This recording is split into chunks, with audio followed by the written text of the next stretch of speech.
Tony, is that the Chase Dolander that you thought you were getting when he committed to y'all back before y'all left for Omaha last year?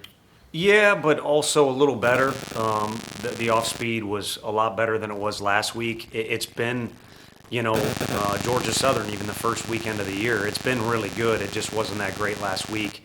And Chase Burns' fastball command wasn't that great last week. So it's good to see the competitive nature of kids where they're not only smart enough, and of course they got Frank helping them to make the adjustment, but I think that's a competitive thing too. But it's a better version of what we thought we were getting because of the off-speed stuff is pretty dang good. And then the other thing is I think it's a little better version than we had earlier in the year because he now has been in situations where it gets a little hairy or the fire gets hot and you kind of see him going through his routines or you just see better presence than I've seen in the past. And that's not to be overly critical of him. If anything, it's a compliment. But, the score doesn't really tell the case of a couple different innings where we make mistakes behind him. He could have wilted. And in this park where the fans are going to get excited, they have an explosive offense. No lead safe. You have to play the game until it's over. Otherwise, they'll sneak up and bite you. You kind of touched on it, that third inning where Ole Miss gets runners on base because of the back-to-back errors. Just what you see from Chase in that inning in particular?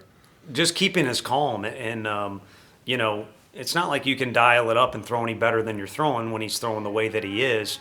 But I think you can really subtract from your deal if you add in effort or you're frustrated. And we've seen that. I mean, you don't have to be a coach to see that. You can see if a kid is either a little rattled or a little perturbed at his defense. And, Russ is working as hard as anybody. And, maybe for the first time in a while, his lack of catching experience shows up on that pop-up that we could have caught.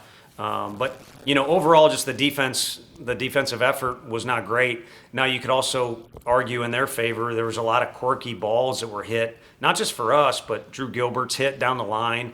It was just kind of a night where maybe there was something in the air that caused that. But we certainly need to do better defensively with some of those opportunities. What did you see from the offense? All these homers up until this point, and you still had 10 runs on 16 hits without a homer. Right. Seth was a spark for us tonight. One of his most impressive at-bats was the ball he hit down the right field line after fouling off some really difficult pitches with 2 strikes. They do seem to have a little niche there where they try and figure out how to get things done in a game, and they manage to do so more times than not. And there is kind of a little thing, too. I think we have a complete lineup, like Mississippi. We talked about it at some point yesterday. 1 through 9 can get you in both these lineups. I guess that's why it's the SEC, but sometimes you go through the order and you're like, man, that guy isn't a very good player. And then the next time you go through the order, he puts together the best at-bat for that trip through. So they've got several characteristics that make them a winning club at this point. But there's still some things to clean up, for any team this early in the season, but in particular for us and in particular after tonight. Coach, Jake and I talked to you in the preseason about being the underdog, and you guys always fighting for that. Coach, you guys were underranked this week. How did you use that as motivation, and how do you continue to use that as motivation? Because you guys are 18-1, 19-1, and honestly the best damn baseball team in the country right now. Well, I appreciate you saying that.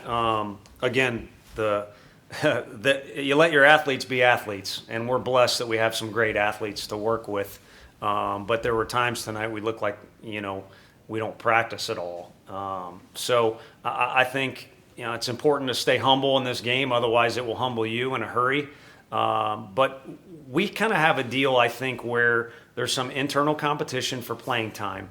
And then also there's some guys who haven't done, maybe gotten to the point where they want to or accomplished what they wanted to, either in their time here or they're a new player and they came here because they want to do X, Y, or Z. And I think that's kind of taken some of the focus away from that stuff you're bringing up. So I don't know that it's been direct motivation for us, anything that's, out there on paper. I think there's more stuff going on in our training and even on game day that, again, not that stuff's not there, but I think the things I'm talking about just seem to take up more of their attention, which is a good thing.